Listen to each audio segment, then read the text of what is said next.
Hello बच्चों, स्वागत है आप सभी का टारगेट ऑडियंस को ऑनलाइन प्लेटफॉर्म पर। और हम आप लोगों के सामने एक बार फिर से आ चुके हैं। और जैसा कि पता है आपको कि क्लास 12th एमपी बोर्ड का एग्ज़ाम इंग्लिश का 10 फरवरी को होने जा रहा है।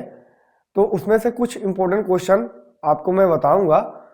उस इम्पोर्टेंट क्वेश्चन जो मैं बताऊंगा उसी की जैसे आपसे सेम क्वेश्चन पूछे जाएंगे बोर्ड के अंदर।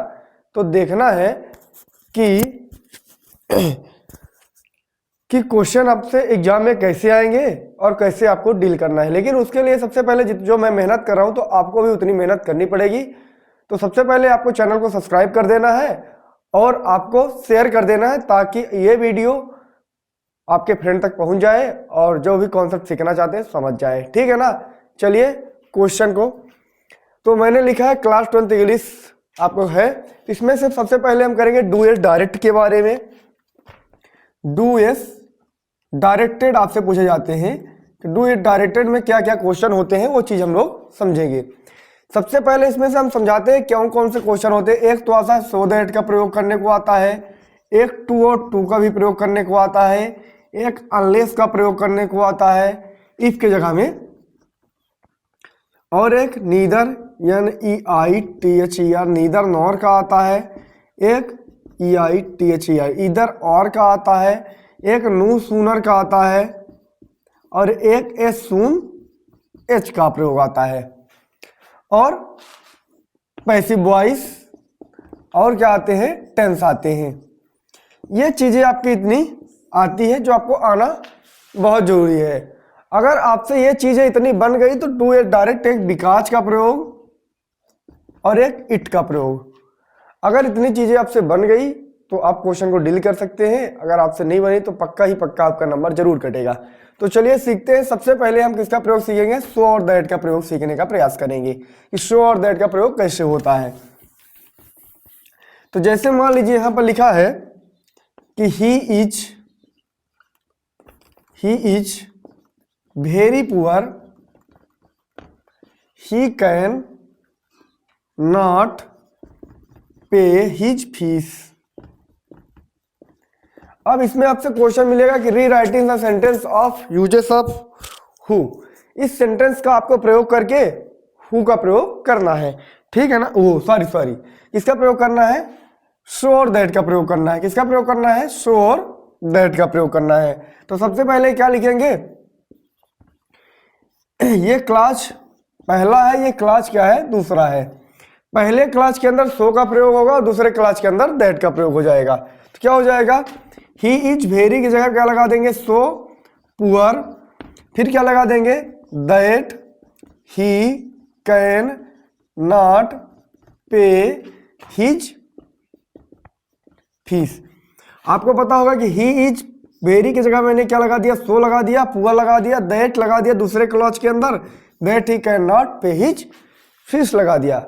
चलिए दूसरे क्वेश्चन के अंदर देखते हैं। दूसरा लिखा है he is so lazy, he can not walk.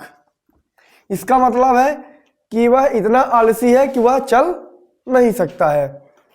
तो क्या लगा देंगे, वो सॉरी ही इज वेरी का लगा देंगे, he is so lazy that he can not walk.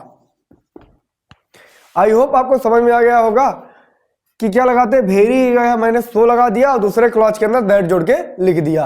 अब देखते हैं टू और टू का प्रयोग कैसे करना है। मान लीजिए इसी सेंटेंस में बोल दिया कि टू और टू का प्रयोग करो। किसका प्रयोग करो, टू और टू का प्रयोग करो। तो पहले बड़ा टू आता है, फिर क्या आता है, टू और टू का मतलब होता है भी। क्या होता है, भी।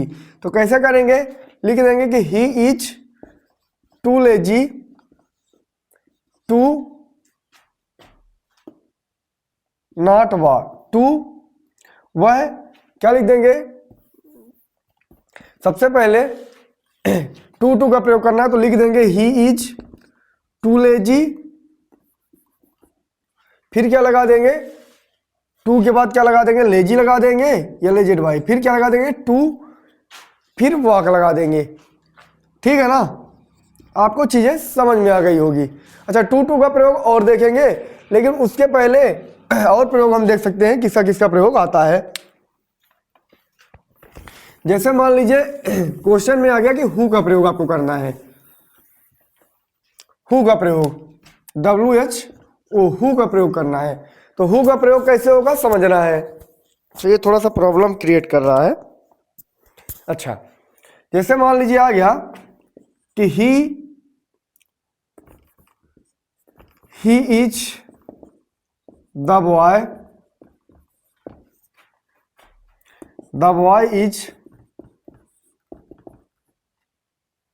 Is wearing pink shirt.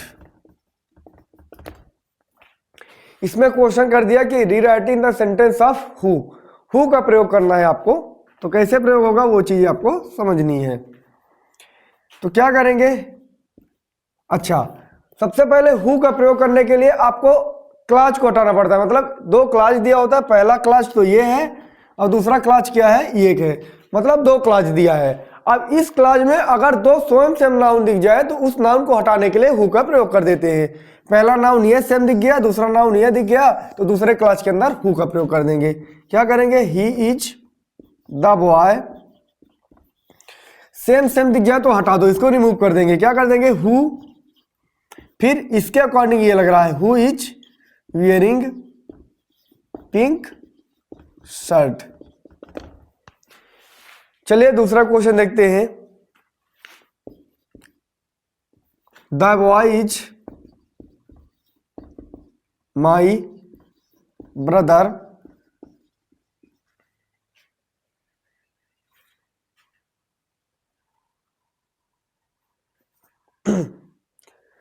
The boy is my brother. The boy is wearing pink yellow shirt. तो कैसे बनाएंगे, इसके अंदर हु का प्रयोग करना है, कर दो। The boy is my cousin, my brother। फिर सेम सेम मैंने बताया, सेम सेम आए हटा दो। Who is wearing yellow shirt. मतलब इस क्लास के अंदर पहले यहां तक लिख देना, सेकंड क्लास में अगर सेम दिख जाए तो उस जगह में क्या लगा के हु लगा देना है, फिर से वही क्लास लिख देना है। ठीक है ना, ऐसे प्रयोग करना है आपको।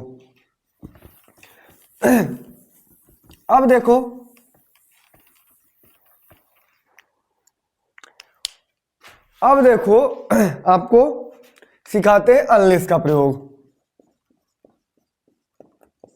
अनलेस, देखो अनलेस का मतलब होता है ना के बराबर। अनलेस का मतलब होता है ना के बराबर, और इफ का मतलब होता है अगर।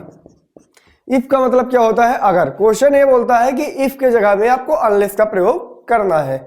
तो कैसे प्रयोग करेंगे देख लेंगे। लिखा रहेगा, if you do not work hard you will fail। कहने का मतलब ये लिखा है, if you do not work hard, अगर तुम मेहनत नहीं करोगे तो यू विल फेल, तुम एग्जाम में फेल हो जाओगे। अच्छा, इसके अंदर एक चीज ये देखना है कि यहां पर प्रेजेंट इंडिफिनिट होना चाहिए। ये वाले क्लास के अंदर प्रेजेंट इंडिफिनिट होना चाहिए, और इस वाले क्लास C1 के अंदर प्रेजेंट इंडिफिनिट, क्लास C2 के अंदर फ्यूचर होना चाहिए।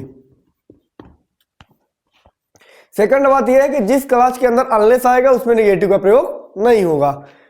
मतलब अगर यहां पर इफ लगाओगे तो यहां से आपको नेगेटिव को रिमूव कर देना है। क्या कर देना है, नेगेटिव को हटा देना है। अगर आपने यहां पर इफ लगाया तो फिर नेगेटिव को आपने रिमूव कर दिया। कैसे, चेक करते हैं। इसके जगह में अनलेस रखना है, तो कैसे लगेगा, अनलेस यू। अच्छा, आपको नॉट हटाना है, तो नॉट इसके नॉट हटाओगे तो डू भी हट जाएगा। क्यों, क्योंकि जो नेगेटिव आया है ना, तो नॉट की जगह से, नॉट के कारण ही डू आया है। तो क्या कर देंगे, unless you work hard you will fail.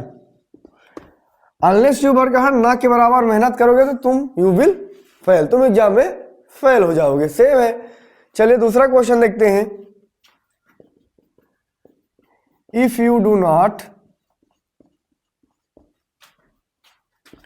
Take a taxi, take a taxi, you will miss the train, miss the bus. If you do not, अगर तुम टैक्सी नहीं लेते हो तो you will miss the train, आप बस या train को मिस कर दोगे। कैसे लिखेंगे? Unless you take a taxi you will miss the bus. अब आपको समझना है, ना के बराबर तुम टैक्सी लोगे तो तुम बिल्कुल बस को मिस कर दोगे, ऐसा ना बोलते हो। अगर टैक्सी नहीं लोगे तो बस को मिस कर दोगे, बस चली जाएगी, बस छूट जाएगी। ठीक है, ठीक है। आपको समझ में आ गया होगा कि अनलेस का प्रयोग कैसे होता है ना। मतलब इस सेंटेंस के अंदर आपको यह देखना है कि जहां पर नेगेटिव को हटाकर वहां पर नेगेटिव हटाना है, अनलेस लगाना है, और सेकंड क्लास के अंदर विल फ्यूचर का प्रयोग कर देना है। चलिए फिर से देखते हैं।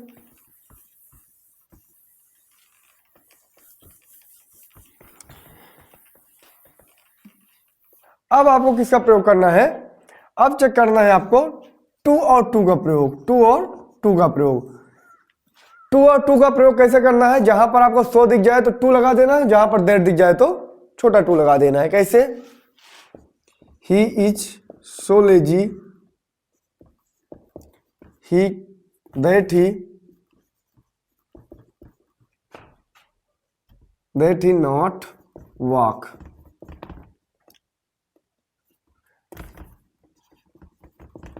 वह इतना लेजी है, आलसी है कि वह नहीं चल सकता। तो क्या लगाएंगे? बोलेगा rewriting the sentence of too और टू का प्रयोग कर देना है। तो कैसे प्रयोग करेंगे?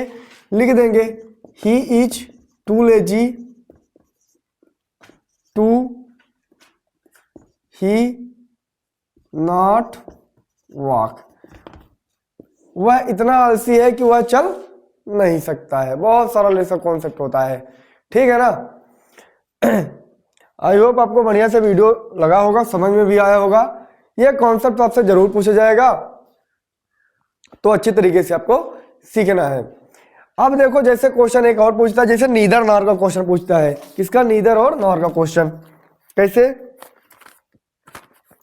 जैसे लिखा है नीदर नॉर में लिखा है कि ही इज नीदर नॉर, यानी ITHER, नीदर का प्रयोग इससे होता है नोर होता है। ये पेयर होती है। क्या होती है? पेयर। मतलब नीदर का पेयर नोर से, आइदर का पेयर और से, बट ऑल्सो का पेयर ऐसे, नॉट ओनली का पेयर बट ऑल्सो से, ऐसे बनता है। तो लिखा है कि he is not Sen, Sen का मतलब होता है बुद्धिमान। He is not brave, he is not brave. अच्छा, इसमें आपको नीदर नॉर का प्रयोग करना है। किसका? Neither nor. तो आपको निगेटिव हटाने के लिए, मतलब नॉट का हटाने के लिए नीदर या नॉर का प्रयोग किया जाता है। कैसे? क्या लिखेंगे? ही इज, नॉट को हटा दो, नॉट की जगह में क्या लगा दो? नीदर, यानी ITHER, नीदर सेन। फिर आपने ये प्रयोग कर लिया नाउन का, दोबारा इसको रिमूव कर देना है। इस वाले नॉट की जगह में क्या लगा देना है? नॉर लगा देना है, और ब्रेव की जगह में ब्रेव लगा देना है। ठीक है ना। दूसरा चेक करते हैं। दूसरा लिखा है she does not sing, she does not dance, she does not dance. ठीक है ना। अच्छा, इसको कैसे प्रयोग करेंगे वो भी समझते हैं। अच्छा, इसको प्रयोग करने के लिए सबसे पहले मैंने बोला कि नॉट को हटाना है। जब नॉट हटेगा तो ये भी हटेगा, डच भी हटेगा। तो कैसे लिख देंगे? सी नीदर, यानी ITHER, नीदर। आपको पता है, क्या पता है कि ये क्या है? प्रेजेंट इंडिफिनिट है। प्रेजेंट इंडिफिनिट में अगर सी लगा है तो यह CS का प्रयोग यहां पर होगा। तो सी नीदर सिंग्स, और ये तो हट जाएगा, इसके जगह में, नॉट की जगह में नॉर डांस आ जाएगा। क्लियर बात है ना। क्यों ऐसा क्यों प्रयोग कर रहे हैं? क्योंकि अगर डज हटा, नेगेटिव के कारण ही डज आया था, निगेटिव के कारण क्या आया, डू डज का प्रयोग निगेटिव में होता है तो निगेटिव के कारण डज आया। तो अगर नॉट हटेगा तो इसमें सी एस का प्रयोग बिल्कुल हो जाएगा। क्लियर कॉन्सेप्ट है, ठीक है ना। यहाँ पर सी डज तो मैंने पहले से हटा दिया, नॉट की जगह में नॉट कर दिया, डांस कर दिया। अगला क्वेश्चन देखते हैं कैसे। जैसे मान लीजिए लिखा है कि Reena did not write to me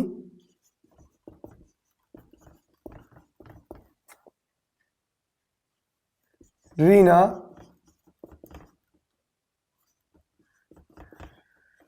telephone to मी।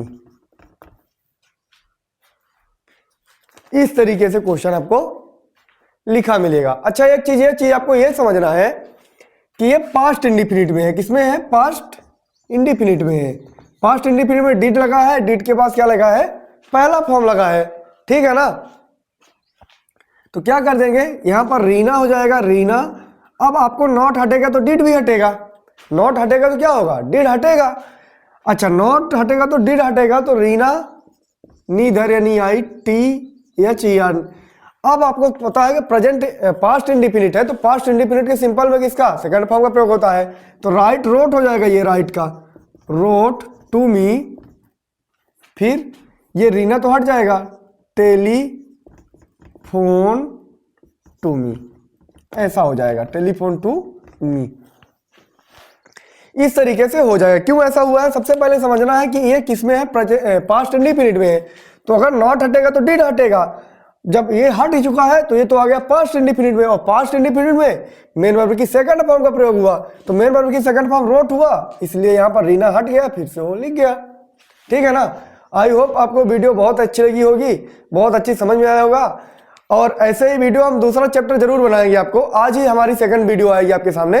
पहले इसको अच्छे तरीके से कवर अप करना है, देन कवर अप करने के बाद मेरे को अपडेट देना है आपको कमेंट में कि मेरे को अच्छे तरीके से समझ में आया। सेकंड वीडियो आपके सामने हम प्रस्तुत करेंगे। तब तक के लिए मिलते हैं नेक्स्ट वीडियो में। धन्यवाद।